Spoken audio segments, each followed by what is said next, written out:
Thank you very much, David.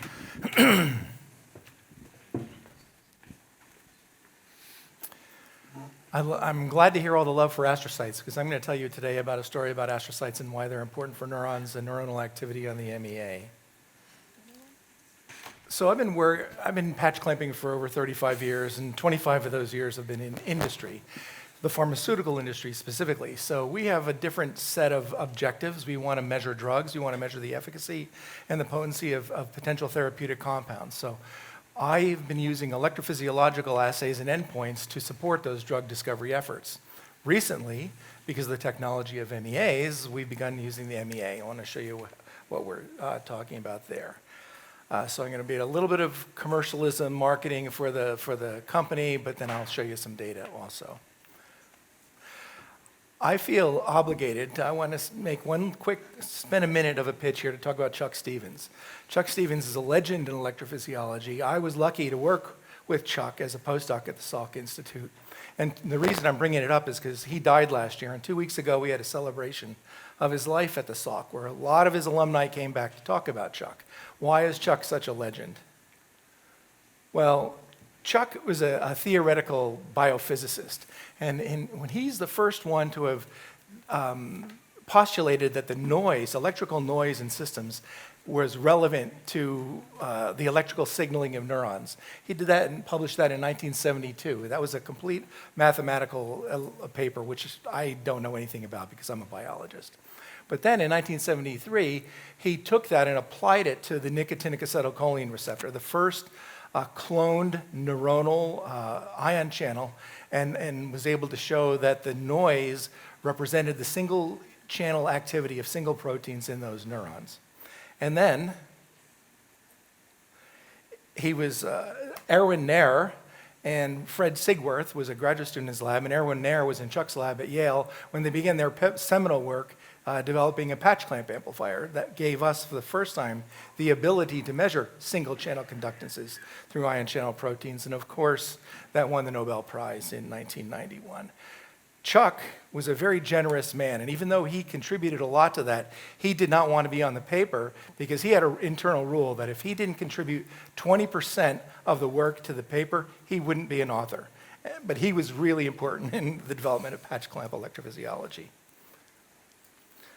So here's a cartoon model from a paper by Patricia Churchland and Terry Sinofsky showing the levels of investigation of the brain. So at the high level, we got the CNS, and at the angstrom level, we've got individual molecules. When we explore how drugs might be able to treat therapeutic diseases, we look at it from both sides. We go top down, meaning a lot of companies will have drug discovery programs that are therapeutic indication centered. So those in neuroscience specifically, those will be neurodevelopmental disorders that we heard some about today already, like Rett or autism, neurodegenerative disorders like Parkinson's and autism, psychiatric disorders, epilepsies, and chronic pain. Another way to do drug discovery is bottom up, where molecular biologists have cloned a zillion different ion channels and targets now. And a lot of biotech companies were started by academic people who cloned a gene and made a company to find a drug to that gene. And in my career, I've worked using electrophysiology to support programs on GPCRs, voltage-gated channels, ligand-gated channels, transporters, as well as enzymes. In terms of drug discovery, where electrophysiology can serve, it's in this sweet spot here, where we can measure the activity at synapses, the action potential firing of individual neurons, as well as networks.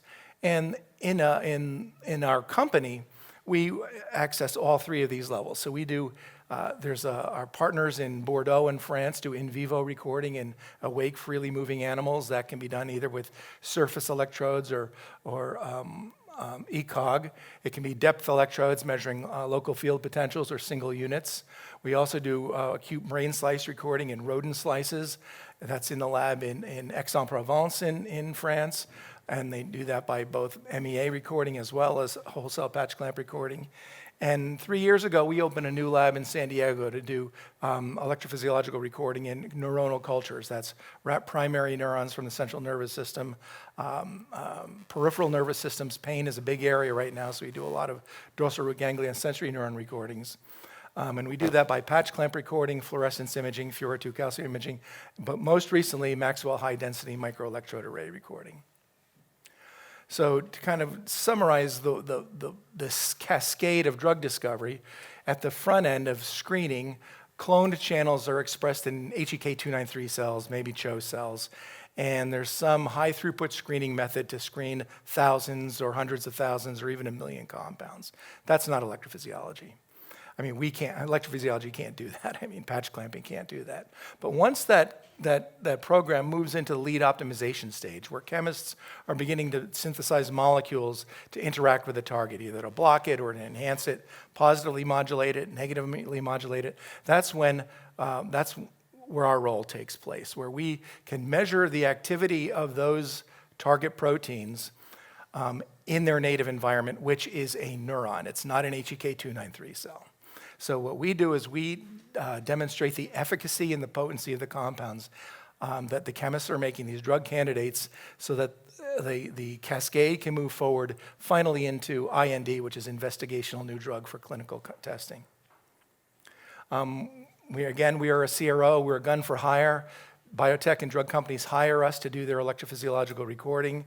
Some big companies have their own electrophysiology departments, but we can supplement their overfill in our lab by doing recordings in our lab.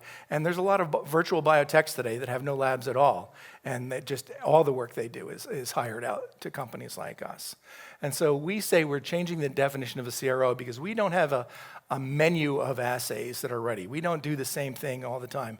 We become our client's partner, our scientific collaborative partner, where we communicate, they tell us what their biological question is, and then we work together to design a study that will address that biological question. And how we come up with a solution, the models we choose, whether they're rat neurons, human iPSC-derived neurons, brain slices, in vivo, electrophysiology, optophysiology, MEA, patch clamping, it all depends on the biological question that's being asked. So we are going to use the appropriate model, using the appropriate tools and technology to move that drug program forward. The way we typically do it is it's a time-based thing, just like it would be if you were in a company.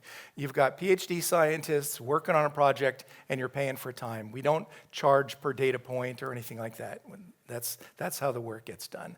We write clear proposals, and we have weekly or bi-weekly meetings with our clients, showing them what the data look like. Is it working? Is it going the way we want it? If so, let's proceed. If not, maybe we'll pivot to the alternate plan. It's just like when I was working in a drug company, how you would have bi-weekly project team meetings and discuss your project progress. All right, so now into some science. At this point, I want to remember to thank Chen Tan and Christian Petroski, who did this work. On the lower left panel, you see the way we grow neurons. So I told you I've been patch clamping for 35 years, and I've been growing neurons in culture the same way for 35 years. That is low-density neurons on a feeder layer of astrocytes. So similar to what was described before, I'm not plating neurons and astrocytes at the same time. I'm pre-plating the cover slips for patch clamping, or the MEA plates. We're using the MAX2, by the way, so it's six wells in one. Plating them with astrocytes and letting these have been astrocytes that have been grown for about a month or 6 weeks beforehand, purified, grown up, shaken off all the garbage cells, the microglia and the fibroblasts. And so we are left with a pure layer, or an almost pure layer of type 1 astrocytes. Replate them onto our substrates, the cover slips of the MEA, and then let that regrow to form a confluent monolayer. So in fact, all the MEA data you're going to see are electrical signals that are measured right through that astrocyte.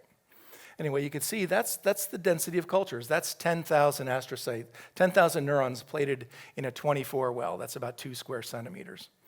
And when we grow them by the method you see there, you can see that that's a photomicrograph from cells on a cover slip. We can't take photomicrographs like that on the MEA because it's opaque. But sister cultures grown on the MEA are showing that kind of activity at 14 days in vitro.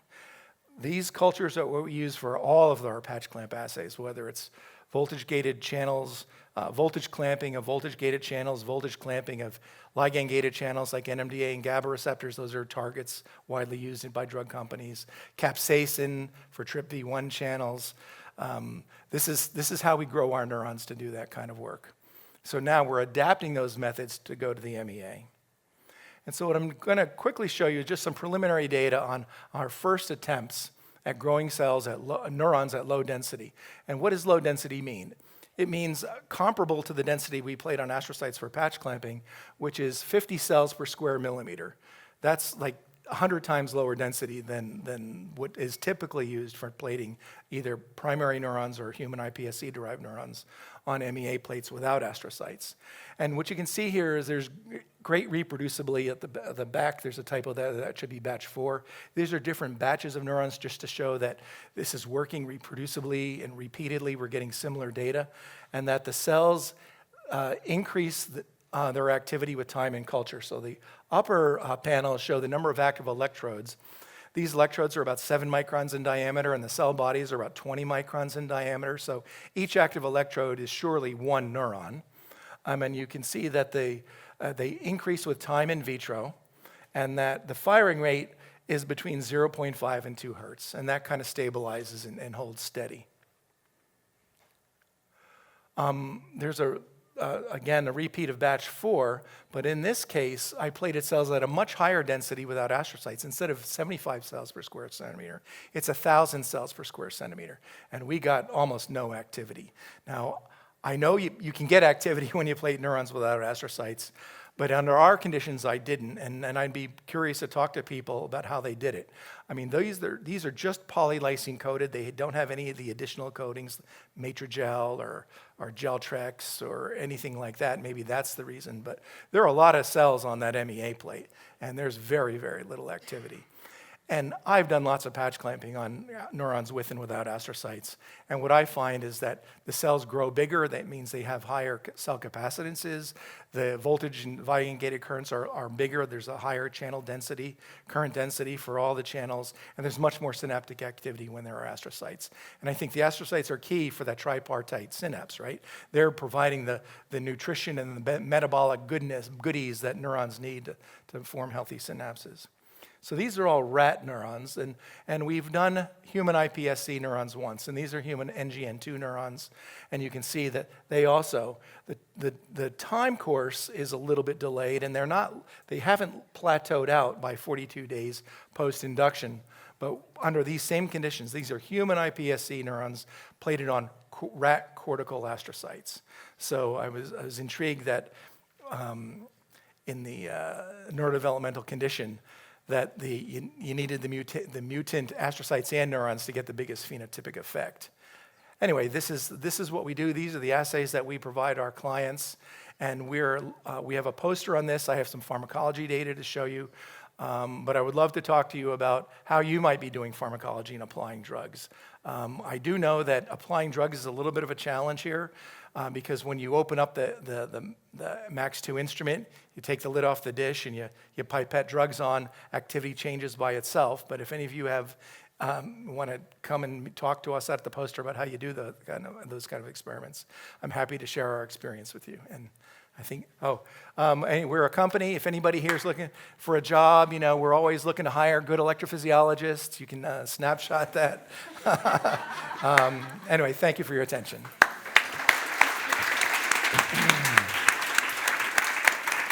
So I just have to say, I think you did pretty good with the marketing. So, all right, we have time for 2 questions.